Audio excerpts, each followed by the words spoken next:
Hi, this is Joe again with another review. For the sake of this video, I'm going to continue reviewing some of James Bond films. For this video, I'm going to be discussing the 1971 film Diamonds Are Forever, starring Sean Connery once again as James Bond, along with Charles Gray as Blofeld. You had Jill St. John as the hottie girl in this film,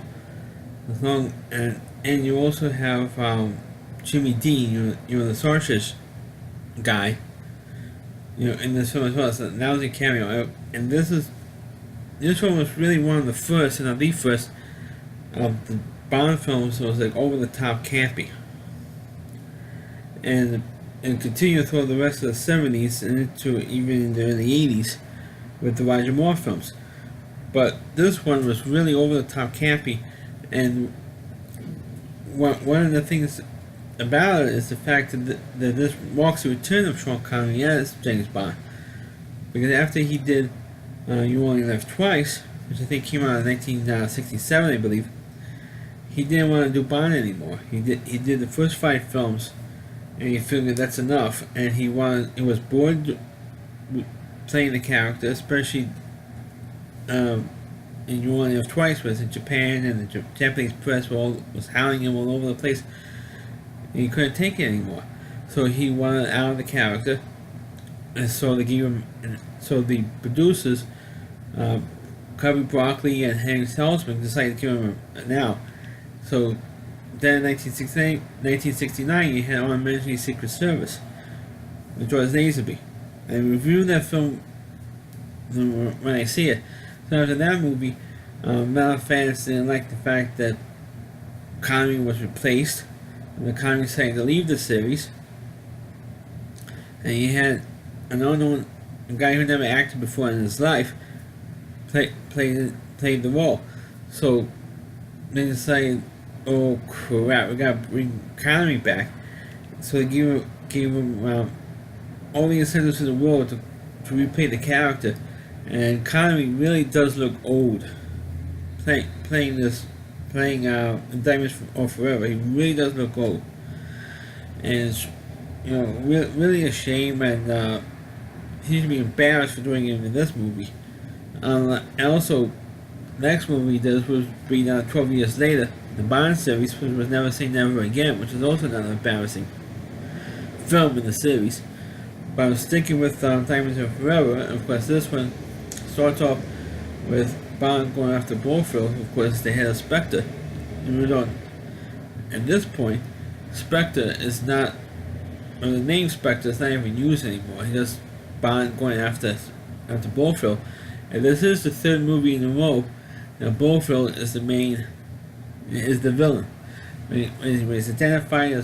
he identifies himself to Bond, and first off in You Only Live Twice, when Blofeld identifies himself, and you finally see who was behind the creepy voice and petting the cat, and it was Blofeld.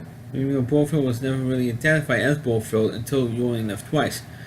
And then you see him again in Emergency Secret Service, and of course this one, and Diamonds Are Forever. So it's like 3 films in a row when Blofeld is the main villain instead of rotation of maybe Spectre agents and stuff like that as the villain. You see, and with Blofeld pulling the strings, you already present the background. Now there's the third film in a row where he's the main guy, and of course his scheme, Blofeld's scheme in this one, was after he escapes, his story was killed. We know there was like a clone of Blofeld, which is, for 1971, it's really a novel. It's almost like a soap opera plot. That's what I mean by campy. You always somehow bring the character from being killed into back. Hey, I thought I killed you. So no, there was only a clone. So even then they had spoofed in Star Trek Deep Space Nine with these clones of these villains. And of course you have this one, with Blofeld. I think it was one of the first in the Bond series they would try that. try that approach where you keep having bringing in clones. Anyway, Blofeld's scheme was to use diamonds on a smuggling diamond scheme, and of course Bond was assigned to investigate the diamond smuggling, and turns out that Blofeld was the one behind the whole thing. And it was originally thought it was supposed to be like this mysterious businessman that got Howard Hughes type when nobody ever sees the guy, and it had to be played in the film by Jimmy Dean.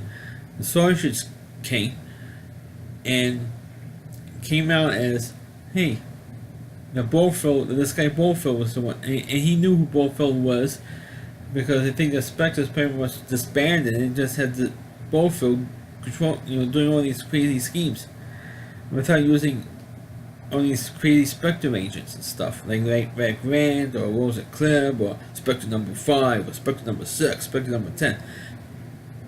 And at this point, they pretty much cut all that stuff out, and that's have Blofeld doing all this stuff. And of course, the girl who was in this movie was Jill St. John, who was like smoking hot. You see, most of the time they're in a bikini or a midriff bearing outfit, and you see her body, bikini body, through the whole practically most of the movie, and it's not bad to see. Right? For any of the Bond girls, not just Jill St. John, but any of them. And like I said, it's really over the top camping. You see him in Las Vegas, and you even see a bit of Q even gets involved.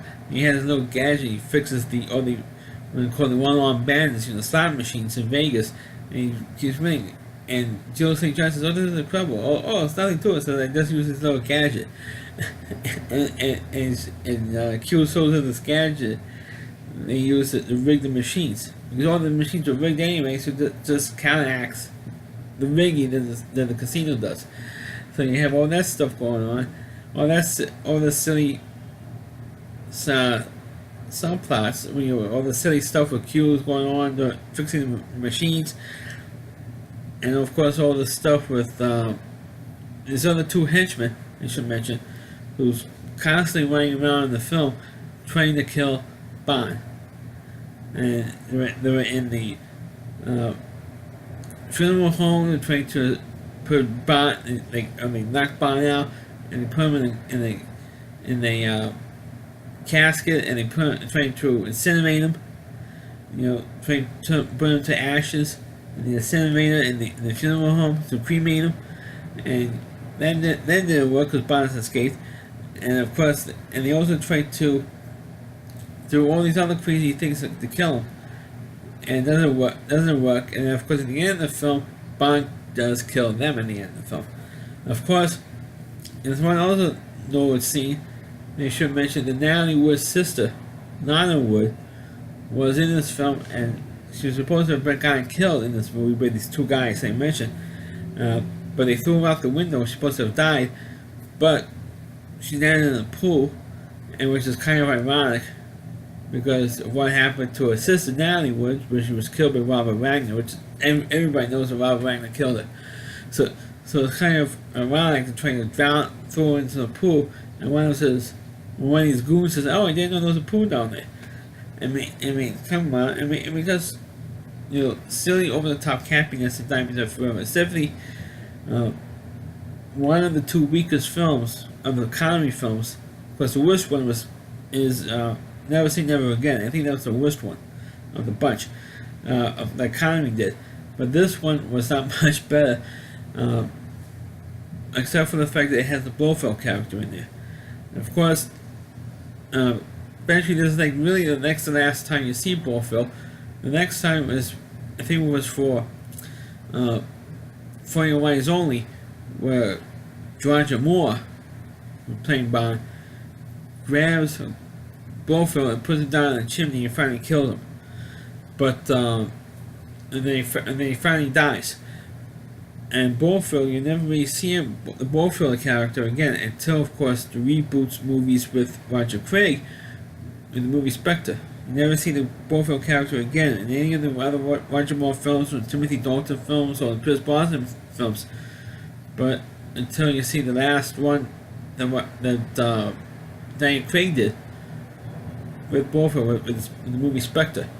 But this movie was so campy. I can't believe I was talking about 10 minutes about how bad this movie was. And it is. Of course, actually, Bond wins, and of course, at the end, and you think he kills Blofeld, but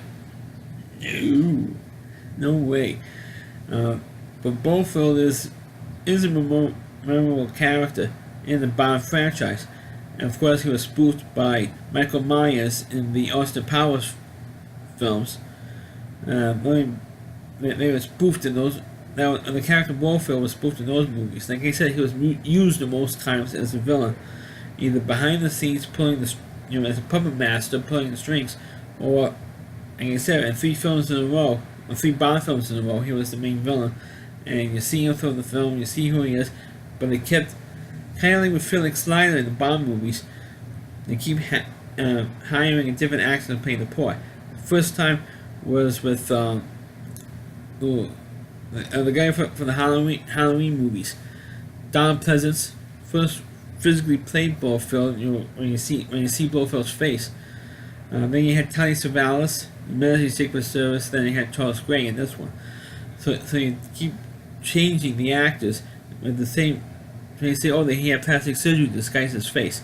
That's what they use as an excuse of why you have different actors playing the part. But the movie on Your Diamonds Are Forever is very, very campy, very silly, but it does have a plot. As campy as some of these Bond films are, at least some of them actually have a plot, like this one does. So that's my review of Diamonds of Forever. Of course, we all know what happens. Bond gets the girl. Bond defeats the villain's scheme, and of course, that's pretty much what it is in these Bond films. So that's my review of Diamonds Are Forever. Please click on the video, please rate it, feel free to comment on it. Please subscribe to my channel, please forward this video to your Facebook pages. You can check out all my reviews on my YouTube channel at rowdyc.com, that's all WDY, and then C.com, there's a homepage to my reviewer. Please think more and please check out all of his videos on this website. And thanks for watching, catch you next time.